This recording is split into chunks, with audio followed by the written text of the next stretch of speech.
Hello, how you guys doing? James here. Hope you're doing well. Hope you're having a good weekend and good day. On this topic of a video, I'm gonna talk about the South Asian Indians, people from India, and I'm gonna show you a couple of videos why some people from dark to light.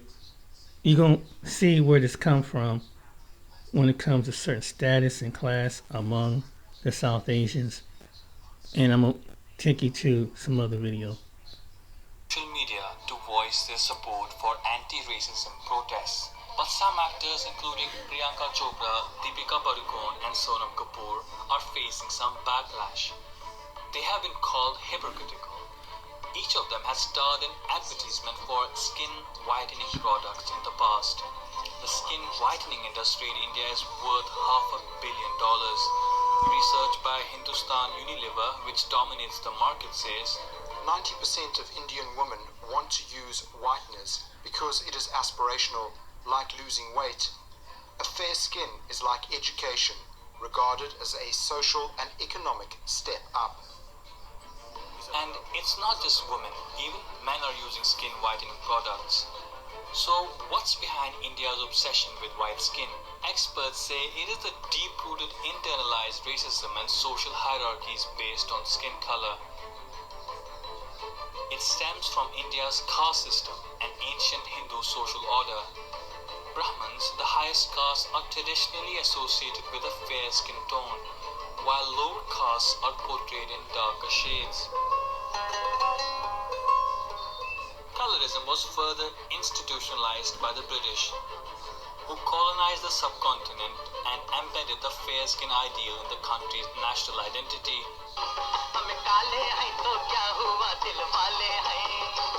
Post-independence, films and songs continued to glorify fairer skin, leading to a boom in sales of skin whitening products. India में जितने लोग उतने रंग मगर फिर भी हम नहीं सुधरेंगे हाँ In 2017, an advocacy group started a Dark is Beautiful campaign to create awareness around the issue. And this year, the Indian government proposed banning the advertising of whitening cream. But most agree it will take more than that to end India's love affair with paleness. As the world marches in support of Black Lives Matter, colorism shows that racism comes in many shades.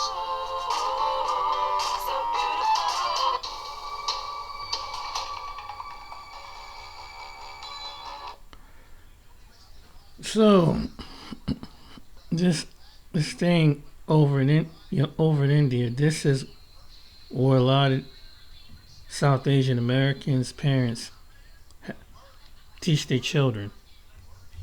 Some of them, and they have their own caste system, but they think because the lightning bring to a higher status, so they part this into their children probably when they bring them over here in the United States and Canada and different places, and just this is you know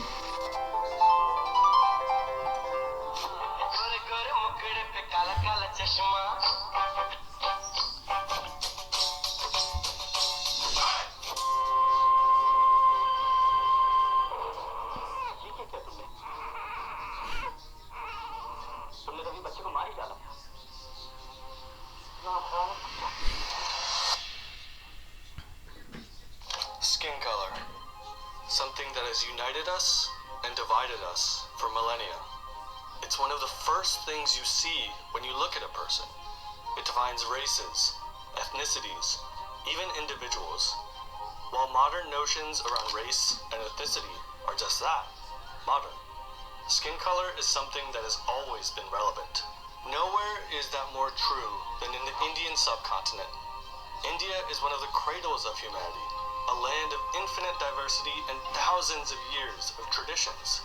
People across the subcontinent look drastically different, but there's always been an idea of India since ancient times.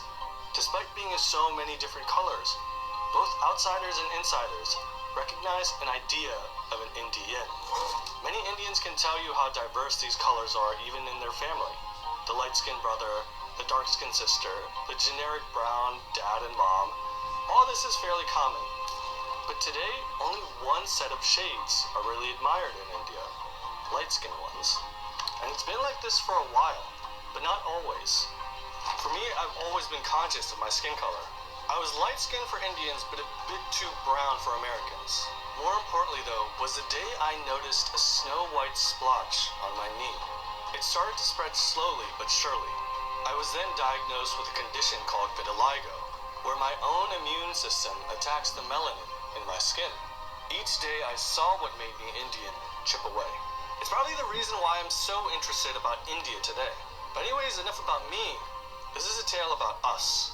This is the story about a people who used to worship black gods, but ended up worshiping white men. This is the history of colorism in India.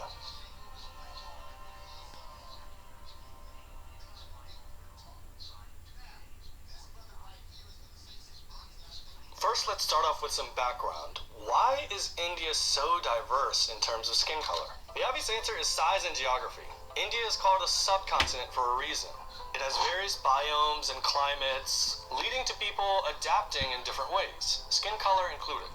But we also have to recognize something else. We have to talk about the peopling of India, or the various groups that migrated into India and mixed and made all these different groups, well, Indian. Now this happens everywhere across the world, especially in ancient times. Migration is a norm in human history. Various different ethnicities and tribes and groups would migrate in and out of regions. This is, again, super normal. Only in India is this type of stuff politicized to this degree. And we'll talk about why later in the video. The reason I'm bringing it up now, though, is because it's important to understand these variations in skin color. To put it briefly, India has about 4 or 5 different groups, you could say, that have migrated into India and mixed to make Indians. Pretty much all Indians are a mix of the first 3, and some have the 4th and 5th group.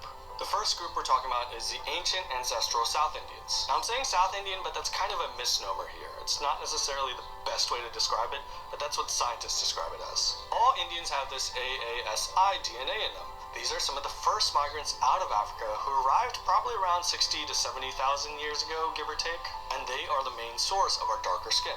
Next are migrants from around Iran. These people came from around 10,000 to 9,000 years ago. They were probably a lighter shade of brown than the AASI people who already were in India. And these groups started to mix, and that's how the Indus Valley civilization came about. Then comes people from the steppe. And this was kind of a continuous trickle migration from probably around 4,000 years ago, maybe a bit later. But these people came from Central Asia and had probably the lightest brown skin, we could say.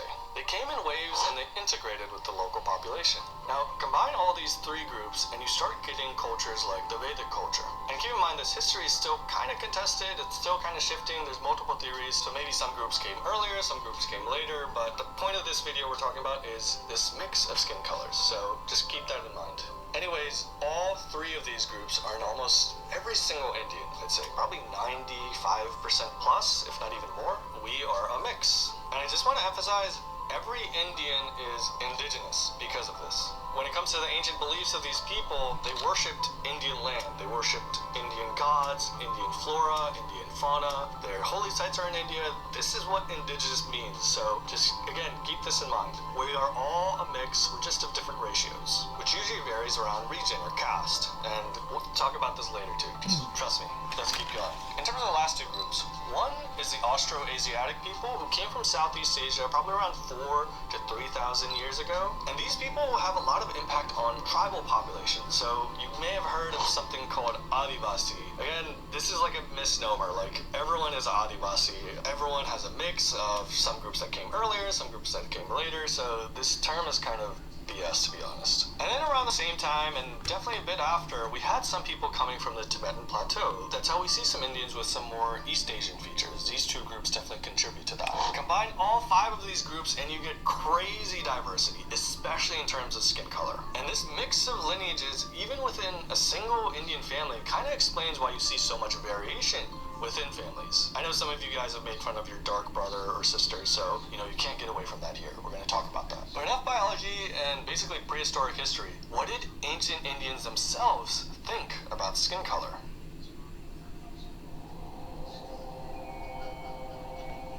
first start with the Vedas. Now, most people will probably start talking about Varna or how it's equivalent to color or something like that, but this is kind of a stretch. This is kind of like another politicization that we're talking about here. It's not exactly how it was. Varna is an ancient word for caste. Now, in some commentaries, you will see some colors associated with, say, white for Brahmins, red for Kshatriyas, yellow for Vaishyas, and black for Shudras. And while you can say maybe this holds up to skin color, you'll start to understand why it does not as we start going through the scriptures. Color in the Vedas is a very special thing. It is used primarily for symbolism, and sometimes people kind of misinterpret this, so you'll hear things like, oh, people have golden hair or shining red hair, then golden eyes, golden skin, shining bright white. And this is mostly to do with metaphors for the sun or fire, or generally describing like a fiery or sun-like aspect to people. Keep in mind, we have geographic descriptors of the Vedas, and this is all in India, and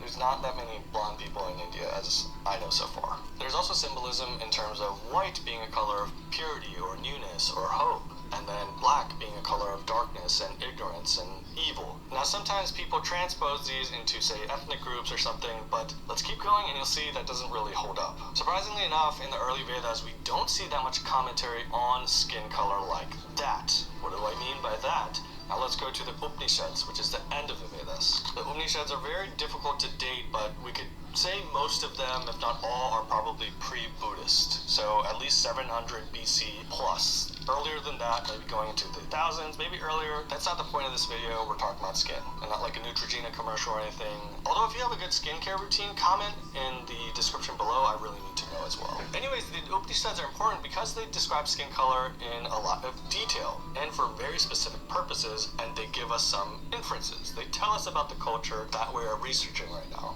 They tell us about how early Indians thought. Now, I'm going to give you 3 very important verses, and this is in the Brihadaranyaka Upanishad. The first one is, if one wishes to have a fair-skinned son who can master one Veda and have a full life, the mantra recommends rice with milk and ghee. The second verse describes if one wishes to have a brown or tawny son who will master 2 Vedas and have a full life. The mantra recommends rice with yogurt and ghee. The last one, and the most important verse, describes if one wishes to have a dark-skinned son with copper eyes who will master 3 Vedas and live a full life. This mantra recommends rice cooked in water, eaten with ghee. Now, do you get what just happened here? This is going to be the crux of the entire video. The verses are in ascending order of merit or austerity required to get a child. Now, this last child, the dark-skinned one with coppery eyes, it's kind of a weird description, isn't it? He's a special one. But why this emphasis on the skin color? Why is it so special? And does that mean that the Vedic people actually preferred a dark-skinned son or dark skin itself? Now is when our journey really begins. This verse is a reference to Lord Vishnu. The description of him having dark skin and red or coppery eyes, probably some type of, lighter brown eyes, that is considered the ultimate blessing. Dark skin was not a shame, it was a gift. In Vedic India, ancient Indians revered dark skin. Style. Wow, interesting, huh? So, now we go right into the topic of the Asian Indians here. Hello, this is Lady Boulay, and thank you for clicking on the video. Thank you for your support. Thank you for your comments, and thank you for your thumbs up. Thank you for all you do to support the channel. And yes, we are commanded to love one another, whether we want to or not, or whether we agree with each other or not. Well, you know what? Indians are having a wake-up call going and coming. And I don't know who fooled Indians into thinking that they could be assimilated into white society and be treated with respect.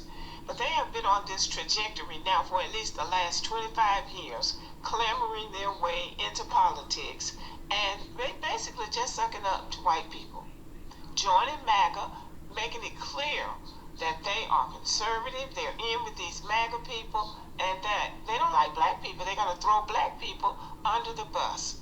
And they're willing to do that with the hope that they're going to get in the package some kind of way. So one by one, they're falling. First, we saw Nikki Haley.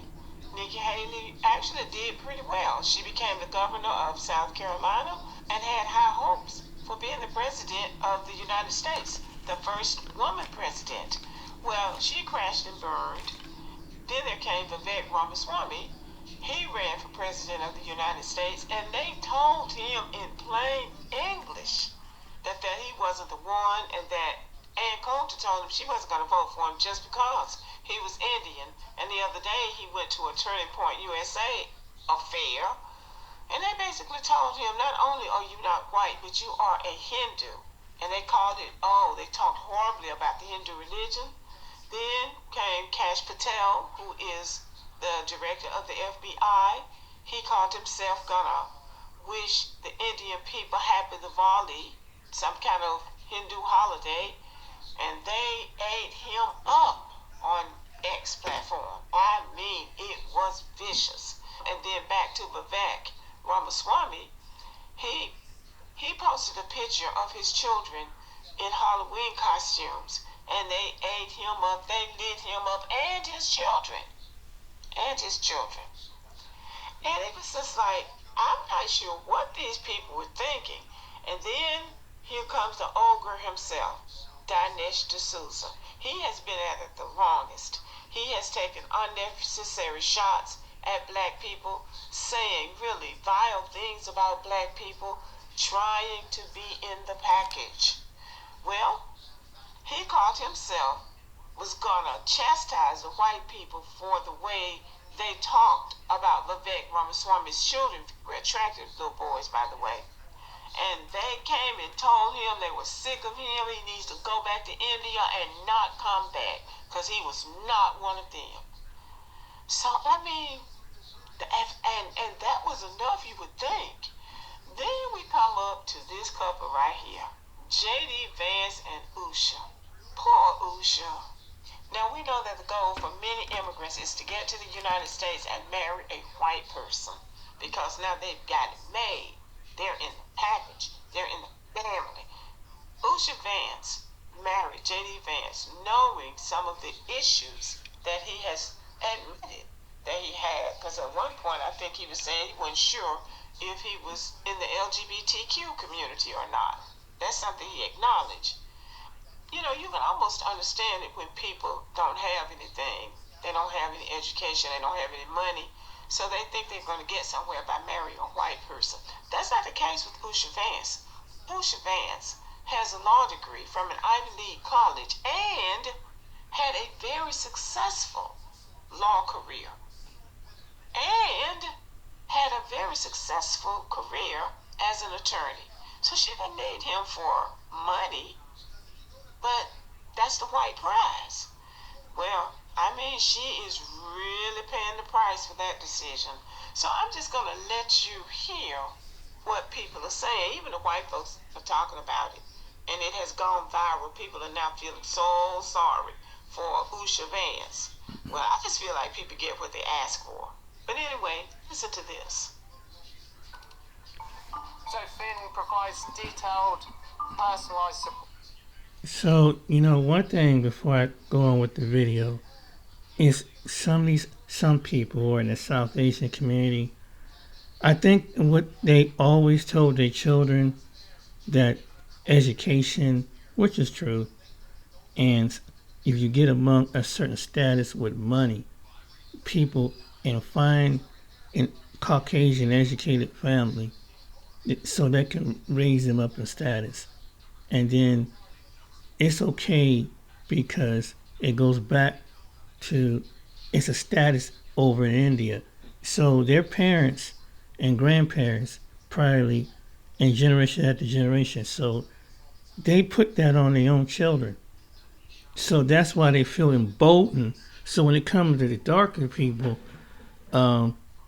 this is what some of them taught them. And it's crazy. Sometimes I open my Instagram and I get a DM from someone saying, hi, black cow. I don't really know what to say. They're obsessed with my skin color. Really? And I think it's because when a woman is talking about her expectations from a relationship, especially an Indian woman, and she says it so openly that I need a guy to treat me like this. Yeah. Then they look at oh, but are you fair? What you deserve, yeah. Exactly. Yeah. Are you light-skinned? And if you're not, oh, no, Shut up. yeah, exactly. Those are the kind of comments that I get. I've also got comments, oh my god, this was the funniest one. There was this one guy who commented on my video saying, oh, she's dark-skinned, she's black, so she's one of the leftovers. So I have no idea how she has the balls to talk about her.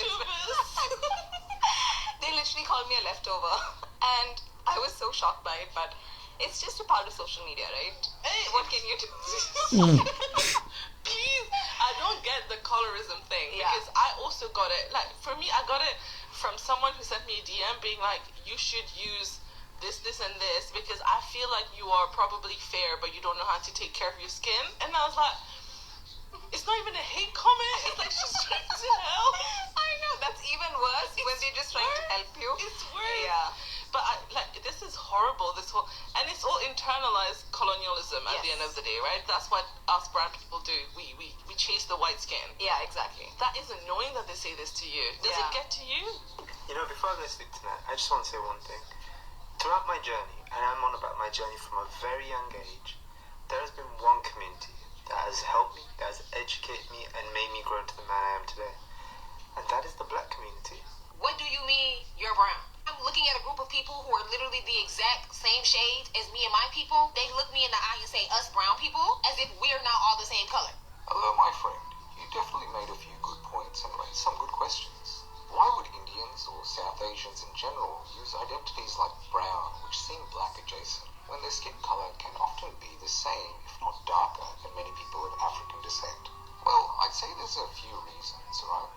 Well, to begin, the black identity in America seems quite specific to the African American community. There's this distinct experience and history tied to that identity that doesn't really apply to South Asians.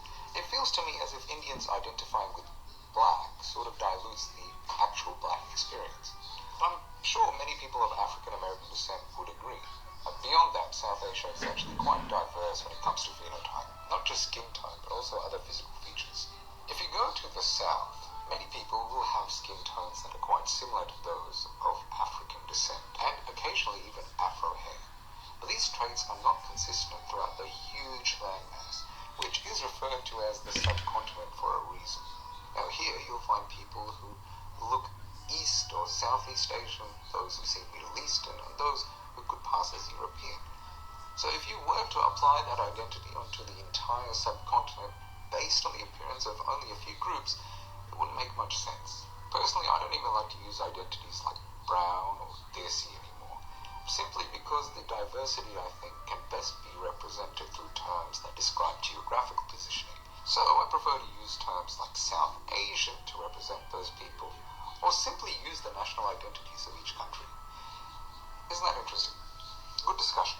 Hello, lovelies. Welcome back to this episode. So, You don't need a second job. You just need to learn how to talk to AI. Let's be real. Most people over 40... Now, a point that many of us have been making lately is that this is now Nick Fuentes' party. The Republican Party is now Nick Fuentes' party. That's where their heart is. That's where their soul is. Nick is just the logical end point of what even the more moderate conservatives have been playing footsie with for very long. You know, like even the moderate conservatives are still anti-black. They're still anti-immigrant, anti-trans, anti-gay, pro-billionaire. And then in comes this young whippersnapper, and what does he say? He goes, okay, I'm with the hate of all of those groups, except I'll add one more, Jews. I'll add one more. And so young people go, I don't know, that makes more sense to me, right? Especially in a moment where, you see what Israel is doing in Gaza in the name of Jews. That's Netanyahu says, I'm doing this, we're the Jewish state, I'm doing this for Jews, right? And it just mass murdering Palestinians. It makes it very easy for people, especially young people who pay attention to go, that's disgusting, I want to get away from that. So, it's his party, he's ascending, Ben Shapiro is fading, that old school, Heritage Foundation style, Reagan style conservatism, small government, like all that stuff is a dying breed. It's just a dying breed. Now, you do have, this is kind of crazy, because you do have some brown Republicans who really hitched their wagon to Trump and Trumpism and made a name for themselves. And they are now acting completely shocked at the fact that the Republican Party is becoming what it's always been deep down on some level, which is basically like a white nationalist party, a Nazi party, right? And so Vivek Ramaswamy is running for office right now in Ohio. And he's been getting a big old dose of this. So take a look at this. He tweeted the other day, "End identity politics." To which, if you look at the replies here, you can see very clearly, an account called India Taking L's says end foreigners in American politics. An account called Garbage Human says got a better chance of an Indian finding a toilet. An account called Tony Rigatoni says get the fuck out of my country. So these are like white nationalist Groyper types. And they're looking at Vivek, who's a MAGA Republican, right? MAGA Republican. He was a big Trump supporter, running on a Trumpy policy agenda, and this is the reaction. So in other words, the literal reaction is, I might agree with you on policy, but you're brown, you're of Indian descent, so fuck you. This is where the party's going, and it's just more and more out of the closet year by year. This is the beast that Trump unleashed, right? And he was just a more pure iteration of the Reagan id. Like this, you see the progression that's happening here? Eventually it will end up in just goose-stepping, Zig Heiling, and like straight up, like if you're not an Aryan, you're evil, right? Like that's where it's going. Well, here's another example of this here. So Dinesh D'Souza, who has been, he's like the Michael Moore of the right. Michael Moore actually makes banger documentaries. Dinesh D'Souza makes trash, fake news documentaries.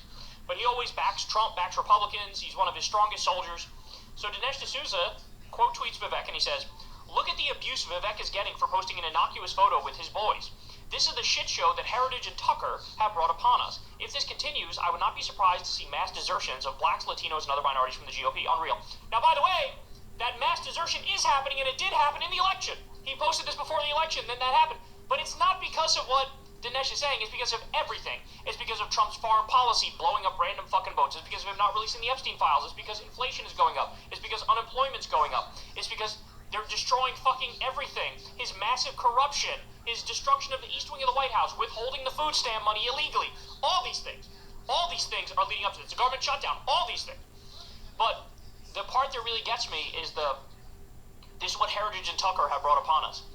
Really, Dinesh? Really?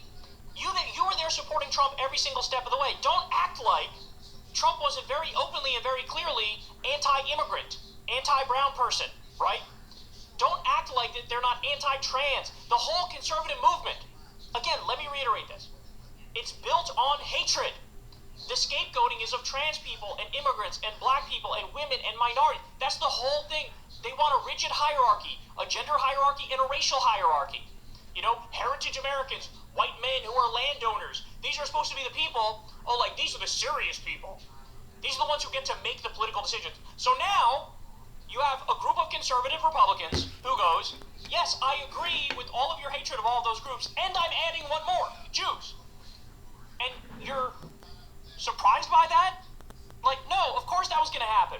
And what you thought as a brown person, like, Republicans would go, oh, you're one of the good ones, so you're good. They don't give a fuck. We've seen this with Trump himself. He ran on anti-immigrant shit, right? He gets in there. One of the groups he's gone after, Dinesh, is Cuban Americans. Cuban Americans vote overwhelmingly Republican. They're all right-wing. They're all they all fled Castro and communism. They died in the war Republican voters. And Cubans are getting deported. So in other words, there is no I support you guys so you'll let me stay, right? The guy who ran the fucking Trump Burger restaurant got deported. They're trying to make a white nationalist state. By the way, the message is pretty clear in here as well for Stephen Miller. Because he's the Jewish Nazi who's controlling our immigration policy and deporting all these people. And what, you think they're not going to come for you eventually? There will be a more pure iteration of white nationalism, a more pure iteration of Nazism that comes to power, and you'll be on the fucking chopping block next. So it's always like, it's the chickens coming home to roost, bro. You made your bed, you helped build this, now you're gonna fucking sleep in the bed. Like, you made this happen. Vivek, too, same thing. It's like, do I feel bad that they're getting racist abuse? Absolutely. But I also feel bad that they partook in the racist abuse against Hispanics, right? And they partook in the racist abuse against trans people and gay people. And black people. So, where was your sympathy then? When it was them, no, you were partaking in the fucking mob going after that group. So, like, they don't get it. They don't get it. They're finally waking up now and realizing, oh shit, these motherfuckers are racist. But it's like, yes, they've always been racist. But now you realize, oh no, they added Jews to the list. We wanted to protect them. Because there's a lot of big money Jewish donors to the Republican parties, and they're all pro-Israel, and they're all Christian Zionists. Oh, we thought we were going to protect them. No, they're going to get thrown under the bus too. And also, by the way, Indians, because they thought they were safe too. They thought they were safe too. They thought like, oh, we're okay. A lot of us are part of the coalition, right? They're like, there's a lot of Indian Americans who might be Modi supporters. He's like a Hindu nationalist. They're Modi supporters, and they're also Trump supporters because Trump and Modi were pretty close, right? It was like Hindu nationalism versus like Christian nationalism. But they thought, oh, we're kind of welcomed in this tent. We're one of the good minorities. Turns out there is no such thing. And if you cherry pick hate, you come across as the inconsistent and illogical one, right?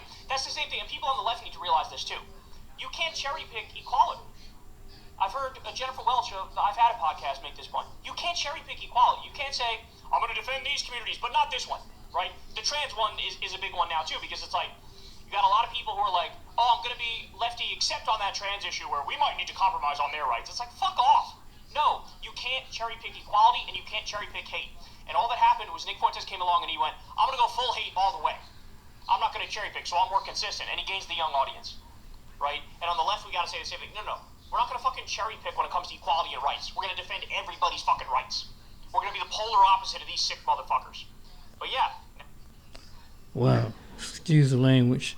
But to the South Asians, Indian that come across this video, there's a place you can go is Canada. Because this is... Okay, I have a confession. My husband just... You might do good in politics up there. ...generic Viagra from Friday Plans, and it's... Hey everyone, welcome back to the channel. Today we're taking you deep into the vibrant heart of Canada's Indian metropolis, Brampton. A dynamic hub where culture, ambition, and opportunity collide. Fake students, everything, I think it's just a big scam. In this video, we're exploring the ins and outs of Canada's temporary foreign worker program and the broader immigration journey that's shaping lives across the country. Because they're brown skinned is why people get upset about it, right? From the bustling streets of Brampton to the dreams of newcomers building a future here, we'll uncover the real stories, challenges, and triumphs of those navigating this complex system. What does it take to call Canada home? Grab a seat, hit the like button, and let's dive into this fascinating world together. 3 Brampton men are facing charges in an extortion investigation. Peel police said the investigation began after a business was shot at. This is in the Queen and Kennedy area last week. Police say nobody was injured, but the victim then started receiving messages making demands for money. Through the investigation, police identified and arrested these 3 suspects, each charged with extortion. How do you feel about immigration?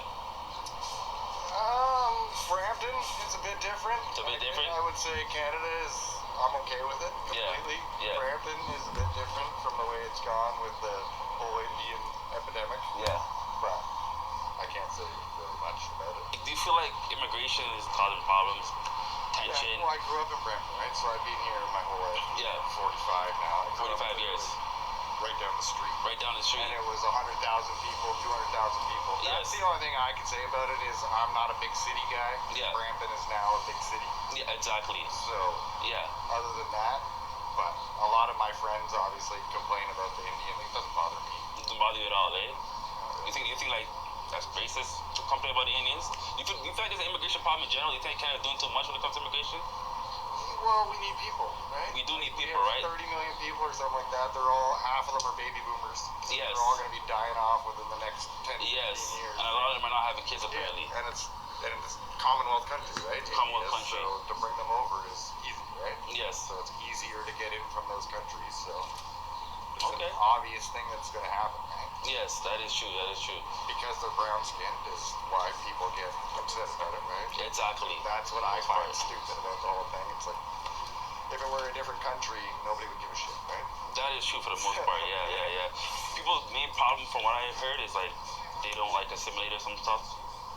Well, how do you feel about that? It's happened through through the years, right? Like if you're Portuguese, there's plenty of Portuguese people here, and I've been in Brampton forever that still speak Portuguese. They don't speak a lick of English. You're not lying. There's plenty of Nonas, Italian grandmas out there. Same thing. So I think that's all just the talking. Bullshit, right? Like, pretty it's all much. bullshit. Okay. Everybody's going to assimilate, right? And I've always looked at it as in if you're a 20-year-old Indian kid and you're leaving India, you're going to want to go to where there's other people similar. Just like you. Right? Exactly.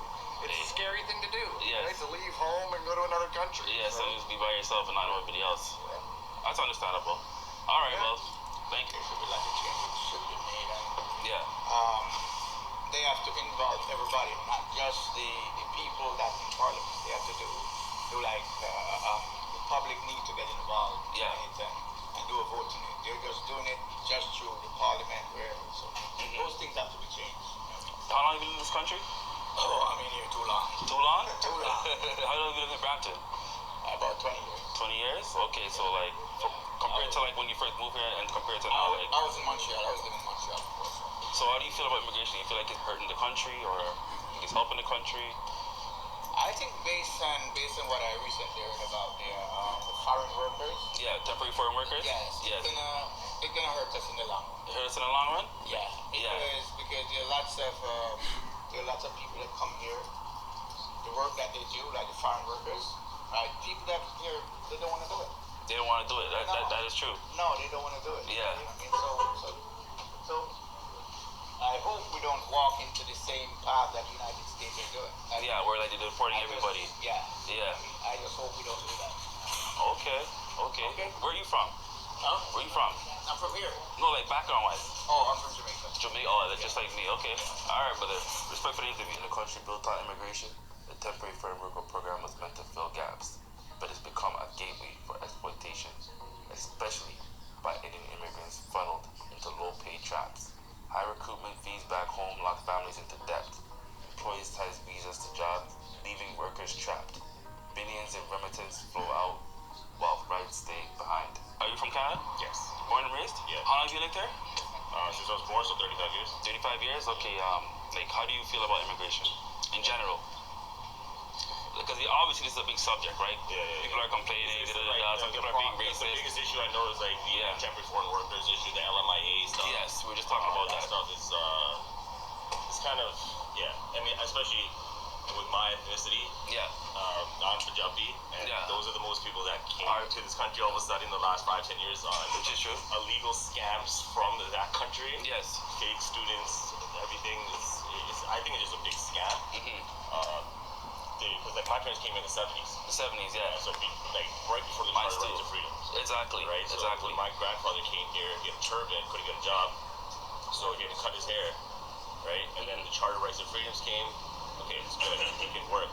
Okay, it makes sense. Yeah. But the issue is just I know why we have immigrants. It makes sense. Yeah. Because Canadian born population is not very low. Exactly. I was talking to somebody about this earlier. That's the biggest issue. Yes. So then we do need immigrants. Yes. But it's the system that of the base country that is happening in. Yeah. These diploma mills that were happening was the biggest issue, and it's just a way to get to PR here.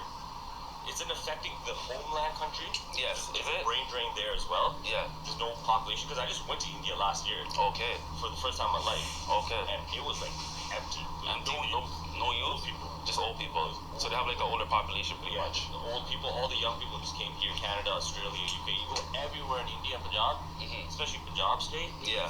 Literally advertisements on every single wall saying study permit, study permit. Study permit. Canada, UK. Okay. So like they're promoting like and those guys have to sell their land. I feel bad for them too because they don't know what they're getting into. Yes. They think it's a legitimate thing. It's a scam. It's a scam. Coming from somebody that is from there, that's big I'm volumes. not from there. Yeah. My parents are from there. Your parents are from there. Yeah. I went to high school here. I went to school here. I'm Brampton 91. Yeah. Been living in the same neighborhood, and I've seen a big difference. Okay. So how do you based on what you just said, do you think that the temporary foreign program should be stopped or? No, it shouldn't be stopped. It should be done in a proper way. So they should know that the papers that are coming, the documentations, because these people don't know English. Okay. Right? Like I get that is facts. It's literally they just barely know English. And then if you're driving a truck, you gotta be able to read Yeah, you do a whole, the signs. Exactly. It becomes a little bit difficult. But certain things, like for instance, in the States, right? A lot of those foreign workers are the ones working the agriculture. Yes, we do that as well too. That is true. But they're kicking it out too. Yeah, we don't really see that happening over here. We do have that. Do?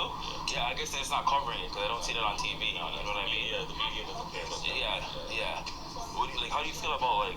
There's a lot of animosity towards like Indians and stuff like that. I know, it's crazy now. You feel like it's like getting out of hand. You feel like it's getting like borderline racist, if not racist itself.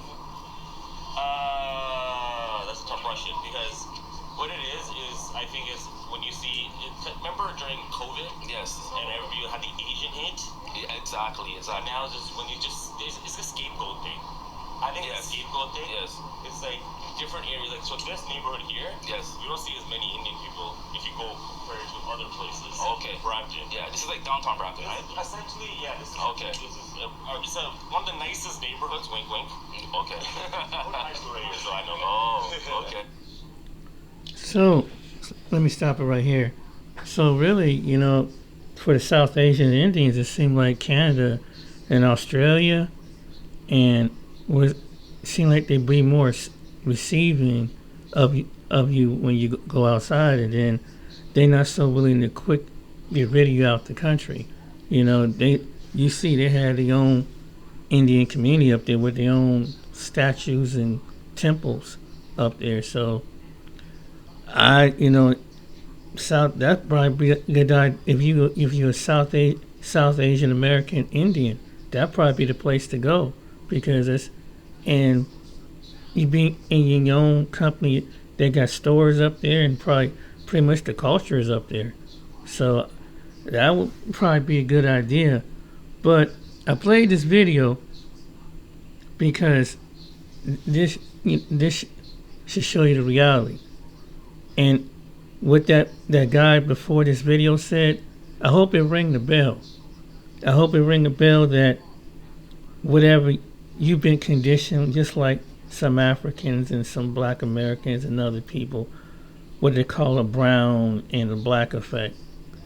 It don't matter what you do, like the guy was saying. And he just confirmed what I've always said, is that it's about white Aryan. Did you catch what he said that? He said white Aryan, white people only.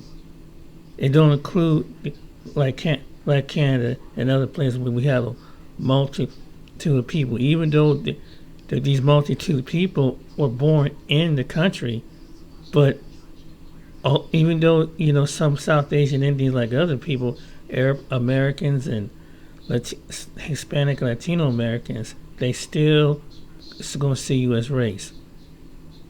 But what happened here in America is that we feel like you think it, because what the media played is that they demonize the black Americans. So they feel like the ones you see is on a low pole in different areas of arena. But even though that they're showing you that, and some people took it like, well, we got to step up over them. But you got to understand. But what all nationalities got to understand, a lot of the bloodshed, unseen bloodshed, was shed on this land. Yeah, we have indigenous people here, the African people here, but look what they did. It was so much war here, and this territorial spirits that people are under, that of hatred and bigotry and prejudice. So this is the reason why you go and now they starting to show you. But now I had to see where it come from in India, because you've been programmed over in India. Your parents and your grandparents have told you that it's just to start education, and it was that you get with it. It's okay to, because of the skin complexion of the in-laws, if you're married to an American white family. And in some cases, it works out. But not but everything is put on a topple. And there's people probably thought, because their education, like anybody does, that's good. You work up hard up in your education, you can get your career, And whether you're a doctor, whether you're IT tech, whether you're in a medical field or whatever field, transportation, some of you have still own businesses here in America. And that's why I say you guys are good at business. But, this is but you know that when it comes to that arena, white always dominates the control. No matter if they're left wing or right wing. That's basically what he was saying. And some black Americans, we've been up under this since the beginning of time, since the 1700s. So, but to South Asians, I think you're starting to see the picture. It has nothing to do, and you've been conditioned at home, and because that's what you were brought up since you were probably children, that some of you is the light is the white. You're not the only culture. It's in the Hispanic culture. It's in even other Asian cultures. But what they don't understand is, even though you're trying to get up next to status with white and status over other people, the people who think like this, some white people who think like this, don't want to see you at the top because they see you as competition. That's the truth. They see you as the competition. And that's what it is. So, really, but at the same time, you're denigrating other people because of the melanin in their skin and the makeup of their people is not right. You come from South, India is like some like places like on the equator of Africa. How are you going to lighten your skin when the geographic and the weather causes the skin to do? I don't understand that. How did you come to this conclusion? Who told you this? And it's sad that there's some, you're not the only ones. There's some Caribbeans that think like this. There's some Africans that think like this. If God did the Most High, which I know some of you don't believe it, some of you in other religions don't teach about the Most High, but the one who created the whole human race, he didn't make a mistake. He put you in your skin for a reason. What? And I would say to your parents, status and class don't matter. But now, it's something else. When you came to the American border, you know what they call the women? They don't call you in. They call you the dot people, because that marriage ceremony thing you put on the women and some men put on this. They call you the dot people. So, and this come from, I heard this from the people you put up on the higher guards. Some of you do anyway. But now you got to see how America is in politics. It's no matter, and it would be same way black people, Americans try to be like, get assessed, and that goes for us too. It don't matter, because I made a video. When you form your own opinion, you have some sense of, you might disagree on certain things. It's not a mutual respect. You have to agree with them all the way, even if it means going against your own. This is what we try to tell you. It's not good to be, and like we tell our own people, it's not good to be a sellout, because in the end you're going to be abandoned. Despite what is over, like in Africa and Caribbean and in India, you're still a person under the system of colonialism, imperialism that has been embedded in the generations. And it's sad that some of your parents have never adjusted that in their reality, that they put that on there, that, oh, look at the little dark one, like it was that person. But yet you come from the hot climate. Make it make sense. of course you're going to be dark. If you go to the most coldest part of Russia, Ukraine, you're going to be light because there's fairly less of the sunlight up there. Some of you people need to adjust your reality. And by putting each other down based on melanin in their skin, something's psychologically wrong with you. And white supremacy made you feel like that, just like it did my people, some of our people. But at the end of the day, you saying that white supremacy is higher than the Most High who put the whole human race when you do that. So you antagonize people, and you feel like you belittle people. You sometimes belittle someone that's close to your own. It's not a good idea. So anyway, yeah, to anybody, it's not about status and class. It comes back to they want to be on top in all areas. They even said it. They want the white man on every area. And when Vivek didn't understand, he made a very costly mistake walking with Elon. Now he's left out. That's why they're coming for him. They can come from the left, and they can come.